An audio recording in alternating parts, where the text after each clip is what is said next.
Digital 410 Media proudly presents the What's the Scuttlebutt Podcast with your hosts, Don Abernathy, Jeff Copsetta, and Dennis Blocker. Welcome, everybody, to another episode of the What's the Scuttlebutt Podcast, your favorite World War II based podcast, and we are back here for another week. Sadly, Jeff can't join us tonight, but Dennis Blocker is here, as he's always here, and we got another great show tonight, and this one's right up Dennis's alley, and we have a fantastic, fantastic guest who's an author and shares a passion for a particular segment of the war. Jeff and I have talked about this in the past. It's unexplainable. Everybody has that thing, and everybody finds that one little niche part that really interests them. Without any further ado, Zach, how you doing, friend? Doing very well, thank you. Pleasure to be here. Big fan of the podcast. Love the posters behind you, and I thank you for being the kind words you said about the podcast before we got into the show.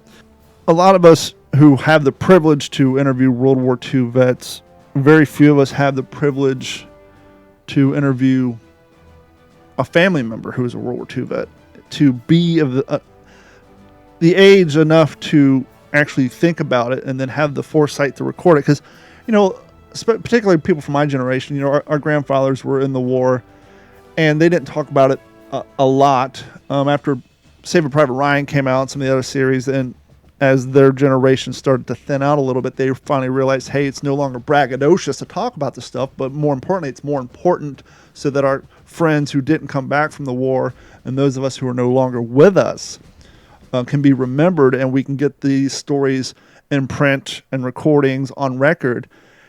But very few of us who had the opportunity to talk to our grandparents about it, either we didn't have the foresight, the technology, or even the happenstance to have the privilege and the ability to record it. But to be able to actually take the time, sit down and record it, and like you said, do it when you did, as you didn't know it at the time, but this was your last chance to do it, you got to feel super privileged about that. Yeah, that's exactly right. I'm so lucky that I was able to do it. And, you know, all the things that I learned just not only on that day, but, you know, immediately following it, it keeps coming back to that over the years. Every time, you know, that I have thoughts, questions, I wish I still could have asked them. It's, you know, it comes back to, wow, I was really, really lucky to get that story when I did. Yeah, absolutely. Now, clearly, we don't want to give everything away. We want people to buy the book, absolutely. But just give us enough of a little bit, maybe a little bit of a hint of, was your grandfather enlisted prior to the happenings on Pearl Harbor? Do you enlist afterwards? Just give us maybe a few tidbits to hook us into running to Amazon and picking up that book. Sure. So first and foremost, the book's title is called When the Beaches Trembled, the incredible true story of Stephen Gans from the LCIs in World War II, right there. That's an awesome cover. Thank you very much. Thank you very much. So he was born in 1924, and he was 17 years old when Pearl Harbor was attacked. And his parents had a strict rule, was not allowed to enlist until he came of age. And at the time, he needed to be 18 to serve, unless you got signature from your parents, which he did not get. So he had to wait patiently. And so he enlisted in August of 1942. And he was destined to be assigned to the LCI 329 to begin with. And then later in the war, he was on the LCI 65. Now, a couple things for people listening. LCI stands for Landing Craft Infantry, and it was a amphibious flat-bottomed assault ship whose primary purpose in the beginning of the war was to deliver our troops during invasions to enemy-held beaches. And they were able to do that with their flat bottom, the way that they were designed. And so he got assigned to the LCI 329. And the main body of the book is his story, his journey in the South Pacific. He was assigned to LCI Flotilla 5, and they were at first assigned to Halsey in the South Pacific and the Solomon Islands, and then eventually he got assigned to the MacArthur's 7th Amphibious Force later on in the summer of 44. And it's an incredible story, just his, but I was lucky because I spent 10 years tracking down other guys to get their stories in the Flotilla group. And I was the editor of the LCI Association's newsletter for a while, so I was able to get a ton more stories. So really the book is his story in the South Pacific and the journey of Flotilla 5, but it's filled with all sorts of other stories from these guys that were relevant to the story that I'm telling, that are from all over the place, everything from newsletters to books to newspaper articles to interviews that I did with these guys. And so it's filled with all those different types of stories. If I had to pick an event that really was the biggest contributor to why they got developed, not just the start of World War II, but really it all comes back to Dunkirk and the British. So the British were the ones that kind of, you could argue, started the amphibious force, or like started the amphibious warfare concept. They realized that, in order to conquer Hitler, they'd have to basically develop these crafts to be able to hit the beach. They can't use the ports anymore because, the Nazis controlled all the ports. So after Dunkirk, the British, got to work, started building these, amphibious ships, and they couldn't do it alone. So they would send over different blueprints and designs and requests to the Navy Bureau of Ships to help them out. And that's kind of where LCIs and LSTs kind of got developed, because there was this brilliant guy named John C. Niedermeyer who had a hand in basically developing the LST, but he had a big hand in developing the LCIs as well. And so they came about because of this huge need to be able to deliver troops to enemy-held beaches. And the LCIs got developed, and there was a lot of problems in the beginning, just like anything you do for the first time. But slowly but surely, the designs got better, their functions, evolved. And by the end of the war, admirals and generals were singing their praises as far as their contribution to the war effort, because of how important they were. Not just invasions, but when they needed supplies delivered back and forth, they used LCIs to deliver a lot of those materials. The LCI Association, you have these gentlemen that are in their 80s, some of them in their 90s. When Zach and I first got on there, some of the guys were in their late 70s. So very sharp, cantankerous, hilarious. And when we showed up, us young guys, we infused this energy back into them, and they just absolutely adored us being there. And they saw that, especially with our drive and our goal of preserving the history, these fellas, it was a godsend for them, because a lot of World War II groups just kind of fade off into oblivion. And Zach and myself, John France, and a couple other younger folks, we determined that we were not going to let that happen. We were not going to let our guys go off. So as you can imagine, I want to transport everybody in time with me and Zach. We show up at the LCI Association reunion, and we walk through the hotel lobby doors, and you see that. What is that? Kazoo? Is that one of Royal's kazoos? That's one of Royal Wetzel's kazoos. I still have mine too, wrapped up in the package. So, Don, we would enter through the doors, and you would hear these kazoos just ripping it up. And here are these guys, these combat vets, and they're just going to town on these kazoos, playing songs and just laughing. And then we would walk in particular into the bar area where they would all be sitting, and there would just be this roar of Zach, Dennis, and it was just, and I would say that personally, and I'll let you comment on this, Zach. I not only did we get to interview these guys, but we got to rub shoulders with them, and we got to spend amazing amounts of time, quality time with these guys, and on trips, and sitting and hearing their darkest fears. And it was just something that I know for me, Zach, I'll let you speak on it, but it was just, I'm just forever grateful. I'll never forget it. I'm so glad you brought it up, especially the kazoos, because I have to say this now. In my book, When the Beaches Trembled, the guy that Dennis is talking about just now, an old World War II veteran named Royal Wetzel, he served aboard the LCI 70, and he was in my grandpa's flotilla group, so they were at most of the battles together. And he was just the most colorful guy you could ever imagine. So he's one of the main characters in the book to talk about. And speaking of the kazoos, he earned himself a nickname called the King of Kazoos. And that's what everybody called him, because every reunion, he's always blaring on the kazoo.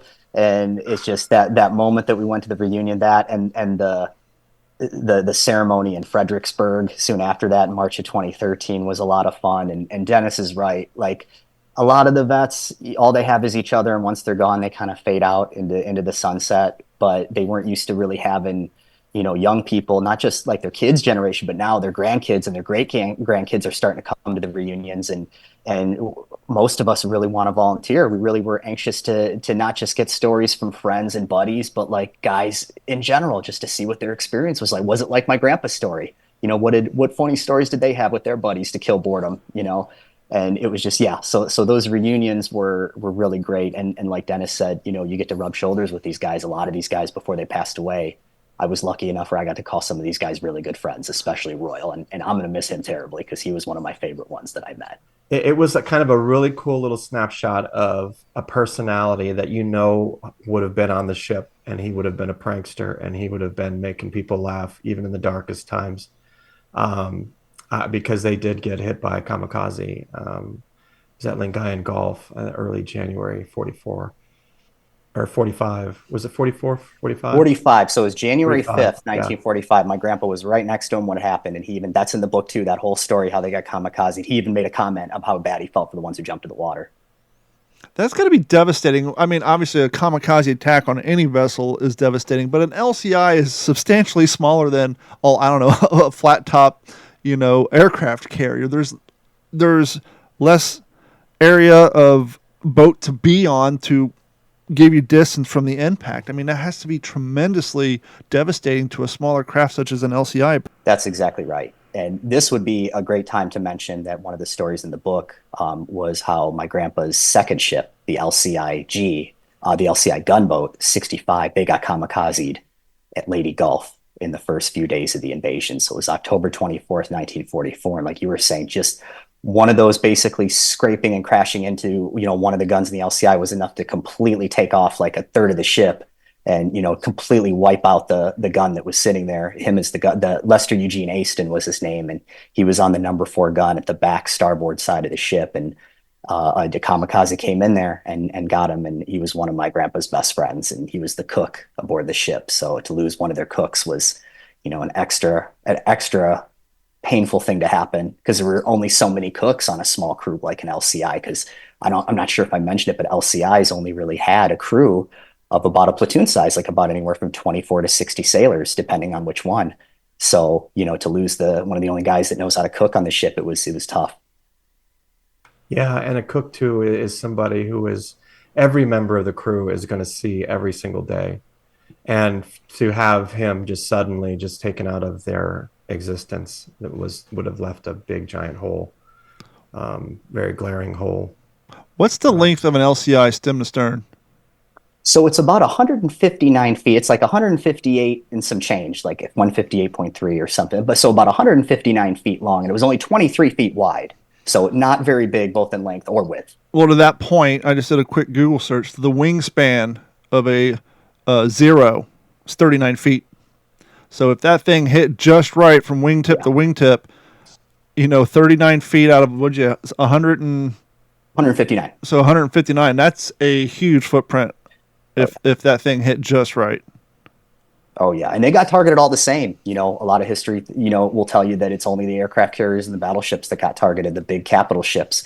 And though that's mostly true, there were so many times where the amphibians got targeted. The guys on the beach, the guys offshore, one hospital LSTs bringing wounded aboard from invasions, they got targeted all the same. Because the Japanese, if they'd fly in groups of planes, they'd each pick out a target and go to it. So if they just happened to pick out an LCI that day, they were going to get hit. We'd use suicide boats as well. Okinawa, the 82. I know that like the 405 was the 405 in Palau. They had a mine blown up under their stern by a suicide swimmer. So they had guys on in the Palau. They had locked down all these islands and kind of like a mini version of MacArthur and Nimitz island hopping. So they would bypass all these different islands in the Palaus and they would lock them down with these gunboats.